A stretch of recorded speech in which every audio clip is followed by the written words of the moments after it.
अजीम नामा से अजीम रहमान सिद्दीकी अर्ज़ कर रहा हूँ। ये देखें जी, स्कूल टाइम है और ये बच्चे अभी पार्क में खेल रहे हैं और बच्चे शर्मा रहे हैं। इनसे मैं पूछ रहा हूँ ना कि तो प्यारे बच्चों, आप पढ़ा करो, ठीक है। और आप अगर पढ़ना चाहते हैं तो अजीम कैडेट स्कूल आ जाएं, वहाँ हम आपको पढ़ाएंगे। पढ़ना चाहिए। अब ये देखें ना जी, बच्चे, इनका पढ़ने का टाइम है और ये बच्चे इस वक्त जो है ना जी वो खेल रहे हैं। जी बेटा, क्या कह रहे हैं आप? हमारे पास पैसे नहीं है।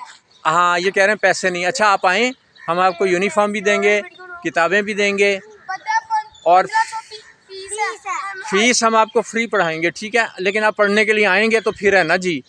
तो ऐसे बच्चों को अजीम कैडेट स्कूल में हम दाखिल करते हैं और आज इनको आए हैं हम पार्क में, इसीलिए आप आ जाएं जी, वहाँ आपको दाखिल करेंगे, ठीक है। ओके, सब कुछ मिलेगा, यूनिफॉर्म, किताबें और पढ़ाई भी फ्री होगी। लेकिन आप आएँ तो सही, ठीक है। मम्मी पापा ले आइए, चलें, आप आइएगा।